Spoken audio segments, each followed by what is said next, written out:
All right, our top story again is the latest in that explosive video off the SU Hill, now gathering nationwide attention. Last night, the Syracuse University community was again trying to come to grips after this video was released online showing racist, homophobic, anti-Semitic, and all sorts of bad and disgraceful language. Yeah, and that investigation into engineering fraternity Theta Tau continues. We do have a portion of the audio of that video. We are not showing the video part that goes along with it because of the graphic nature. I solemnly swear to always have hatred in my heart for. To always have hatred in my heart for.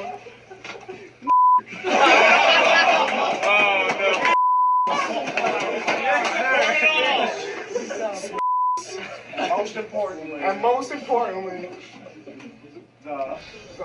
On the news this morning, the Syracuse fraternity chapter issued their own statement. News Channel 9's Farah Jadrin is live right now outside the fraternity on the SU Hill. Farah, good morning. What's the latest?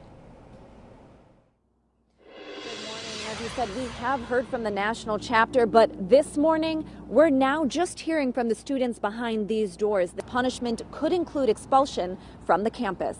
Live in Syracuse, Farah Jadrin, News Channel 9. All right, thanks, Farah, so much. We do have that full statement from the Syracuse chapter and their national office posted on our website at localsyr.com.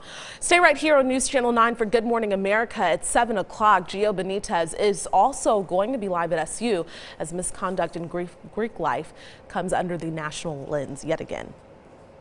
There's been a strong demand and a very strongly worded statement issued by the Syracuse Police Benevolent Association calling for the removal of all resource officers from all city schools in Syracuse. This in response to the school district's decision to pull Officer Valone Smith from Nottingham High School and from all city high schools.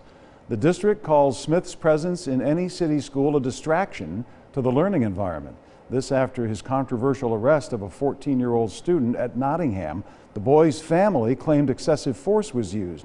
The DA said otherwise, an investigation clearing Smith of any wrongdoing. Now, the PBA president says the superintendent of schools buckled under outside pressure, and the police union is calling for all police officers to be removed from all Syracuse City schools. Now, the police chief isn't talking in light of this new PBA statement released late yesterday, but this is what Chief Frank Fowler told parents last week. What we could do is pull the police officers completely out of the schools, but just make sure that that's what you want and be careful what you ask for. Again, that was Chief Fowler speaking last week to a group of parents. We went to the Syracuse City School Board meeting last night, but there was no further comment offered at that time. To Cayuga County now, where state police are investigating a mysterious white powder found at the Auburn Correctional Facility. The Auburn hazmat team assisted troopers around 3:30 yesterday afternoon after the substance was reported in the facility's mailroom. State police are now investigating. $2 million every year for the next 10 years, a $20 million fine now being levied against the North Syracuse School District. The state is penalizing them for failing to meet paperwork deadlines on building improvement projects. And this morning, a story first shared with you here on News Channel 9. 6 deadlines missed over 15 years, now costing the district $20 million. The district says it's no one person's fault, just poor business practices and leadership. Now, while the annual payments will at first be taken out of the district's savings account, administrators are now fearing for the day that it has to become a part of the budget.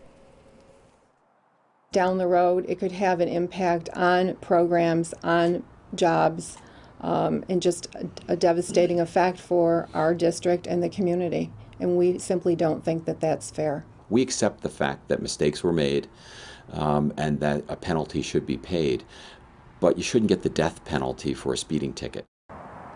And the district says it's going to keep fighting for forgiveness. They've already made some headway, lowering their fines from $50 million to $20 million.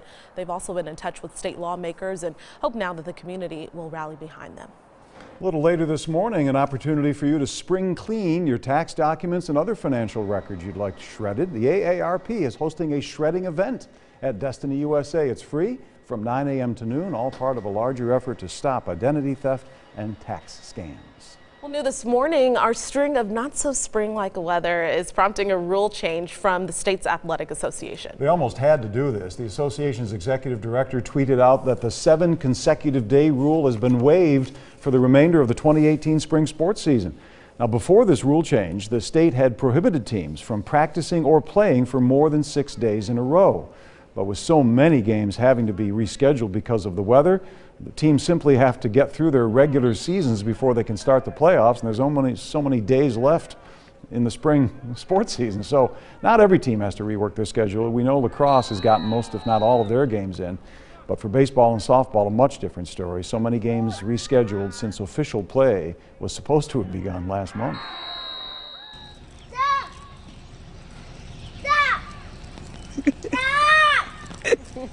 He's screaming. I know, this is the best video of the morning, isn't it? Okay, the toddler really hates the snow like a lot of us do. So unfortunately, we can't control the weather though, so we can pack up and get out of town if we would like. Many people this weekend are going to do that because of spring break. If you're headed out of the Syracuse airport, you'll still have to navigate through some of that construction. So we do have a quick reminder. The center terminal is closed off, so you'll need to enter through either the far north or the south entrances. If you do print your boarding pass at home or use the mobile app and you don't need to check a bag, it doesn't matter what side you enter on.